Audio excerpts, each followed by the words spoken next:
Bonjour à tous, ravi de vous retrouver pour l'émission 100% sport. Aujourd'hui, pas de première partie parce qu'on vous propose une soirée sport sur les antennes de Ma Télé avec un grand direct sport. On va en parler dans quelques instants ensemble. Pour m'accompagner dans cette émission, comme chaque semaine, j'ai à ma droite Bernard. Salut Bernard. Salut Bertrand. En pleine forme?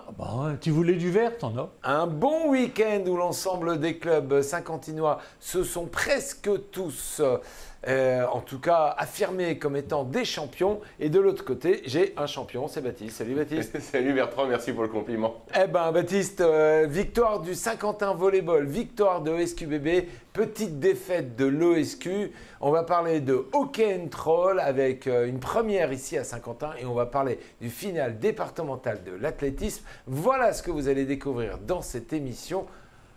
Voilà, on est des champions ou on n'est pas des champions? Pour le moment, on est des champions. Que ce soit en volley ou en basket, les deux équipes occupent la première place. C'est un début, mais c'est un début plutôt encourageant. Eh bien, merci d'avoir ouvert le bal. On va tout de suite commencer avec la page basketball.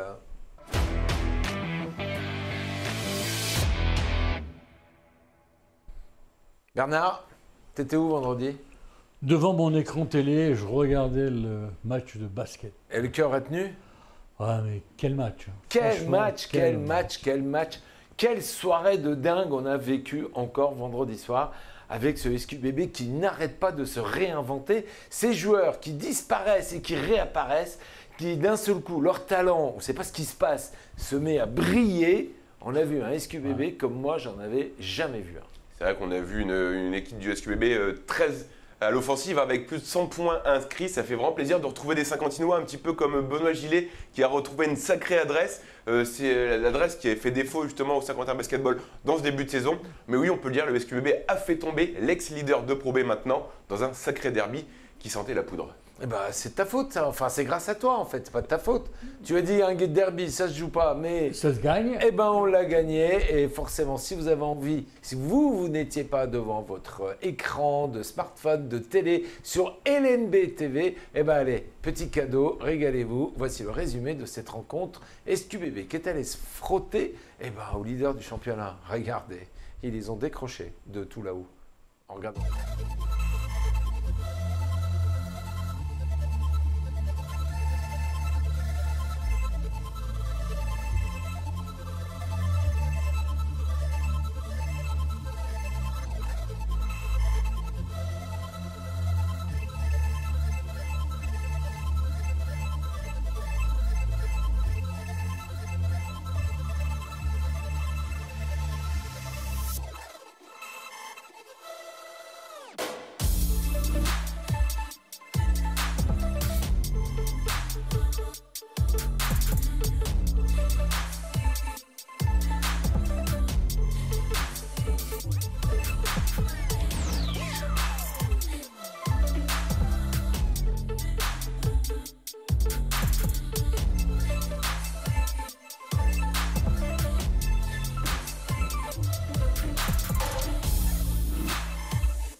On ne se lasse pas de regarder de belles images comme ça. Merci à notre partenaire LNB-TV qui nous met à disposition l'intégralité des matchs pour qu'on puisse, à notre tour, les partager avec vous. Et ce qui nous fait extrêmement plaisir dans cette rencontre, c'est qu'on a enfin retrouvé notre Benoît Gillet, Baptiste. C'est vrai qu'on l'avait vu un petit peu en deçà depuis qu'il s'était blessé au niveau de la côte, il s'était fissuré une côte. Il a eu du mal à retrouver son niveau, mais là je pense que vraiment 18 points pour lui. Derrière l'arc, un 5 sur 8 à longue distance.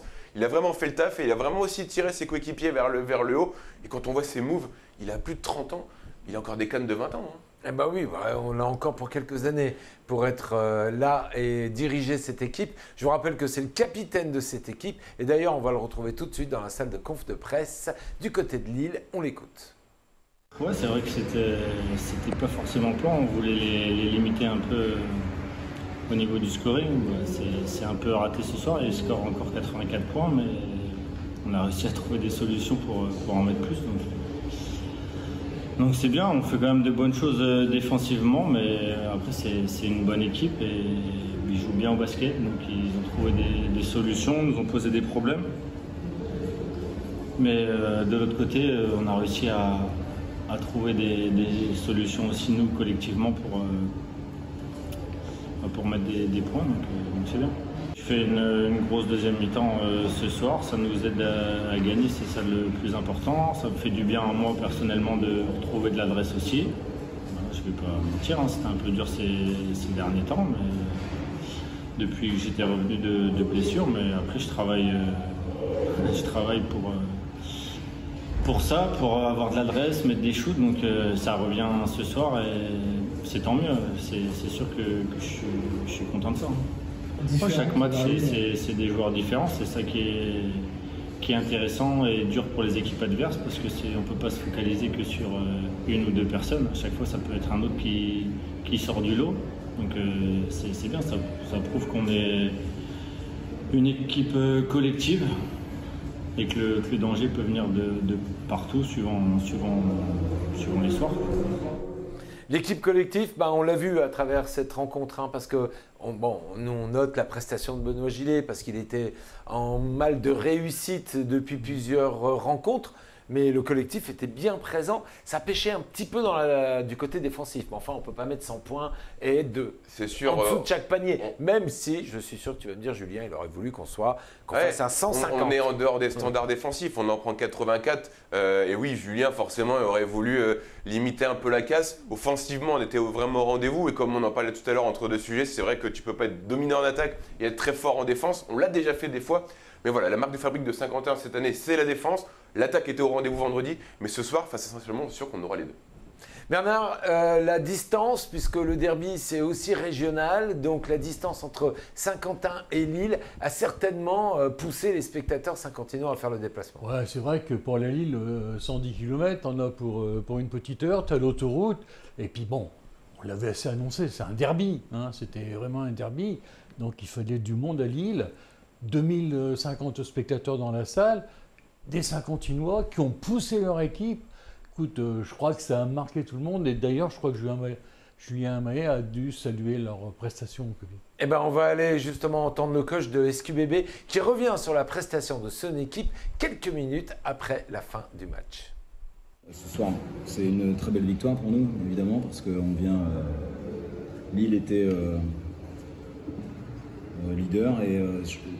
Vraiment, je tiens à leur rendre hommage parce que cette victoire, cette défaite pour eux, n'enlève en rien à leur début de saison et à la qualité du basket proposé. Donc, moi, j'ai beaucoup de respect et d'estime pour Maxime Bezin qui fait un très gros travail avec peu de moyens et donc c'est tout à fait respectable et ils ont une qualité de basket quand même de très très bon niveau.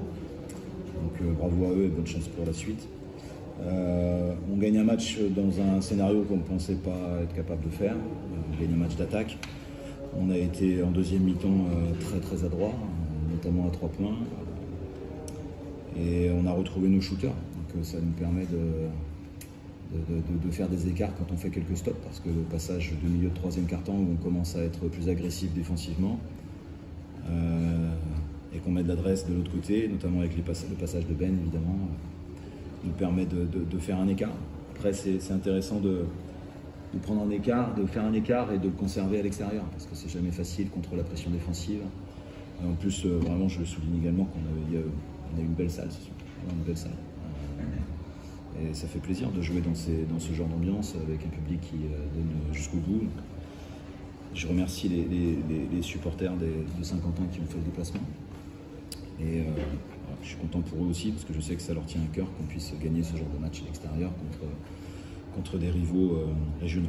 Je suis très satisfait de ce qu'on a fait en attaque en tout cas, ça c'est sûr. Voilà. On avait préparé des choses parce que Lille faisait des choses défensivement. Bon, ce soir, ils ont proposé d'autres choix, donc il a fallu qu'on s'adapte assez vite. Maintenant, défensivement, bon, il y avait, j'ai l'impression, un pacte de non-agression entre Vautier et Dossuyevo en premier quart-temps. Bon, voilà, j'ai dit à Mathis, c'est bien de mettre des points, mais tu ne vas pas le laisser en mettre 40 non plus. Donc, je trouvais que c'était un peu exagéré, mais après, c'est deux bons joueurs. Et c'est bien parce que je suis content que ces deux garçons-là réussissent avec Lille. Je pense qu'il n'y a pas beaucoup d'équipes qui donnent leur chance sur des postes titulaires à des jeunes Français, notamment sur le poste 5. Et je pense qu'ils rendent vraiment investissement intéressant, quoi. Donc voilà, après, défensivement, je te dirais quand même qu'on a su faire, même si on encaisse beaucoup de points, dans la cohérence défensive, c'était quand même mieux en deuxième mi-temps. Je trouve qu'on démarre encore le match vraiment soft comme pas possible. On laisse tout faire. Donc il faut que certains apprennent à jouer avec l'agressivité, quoi. Bon, on va pas faire la fine bouche, c'est deux grosses victoires face à deux équipes qui réussissent vraiment leur début de saison. Donc ça nous permet, nous, de faire partie du groupe des équipes du haut du tableau aujourd'hui et c'est une bonne chose pour la continuité de la saison. On se croirait un peu face aux résultats de l'équipe de France. Deux grosses victoires, deux grosses équipes, SQBB en plein boom. C'est ça, et c'est surtout un signal fort qui est envoyé à toute l'équipe de la division. Le SQBB a répondu présent face à la meilleure équipe de Pro B jusqu'alors, puisque le SQBB, grâce à cette victoire, a pris le leadership de cette Pro B après cette performance, on peut le dire. Voilà, le SQBB est premier, mais attention, dans les 9 premiers, on a le même bilan de 4 victoires et 2 défaites. Donc ce soir, ça peut s'inverser. On peut rester premier si on s'impose, comme on peut aller 9e si malheureusement on s'incline. Donc justement, ce soir, on va recevoir Saint-Chamond et ça va être l'occasion justement de marquer notre position dans dans les résultats, en tout cas dans le classement de cette division. Et justement, Julien Mahé a décidé de faire un ajustement à son effectif. Exactement, ce soir, Saint-Chamond qui vient à Saint-Quentin, c'est tout simplement la meilleure attaque du championnat de Pro B. Quasi 90 points inscrits par match, c'est dire. Mais effectivement, le SQBB, d'un commun accord, s'est séparé de Emmanuel Wemby. Et c'est Jim Rabaille, un vieux briscard de la Pro B, qui va intégrer l'effectif. D'ailleurs, il est qualifié pour ce soir. Il était en début de saison du côté de l'ASA, l'Alliance Sport Alsace. Il avait un petit rendement à 6,2 points de moyenne, à 51,3% de réussite pour autant.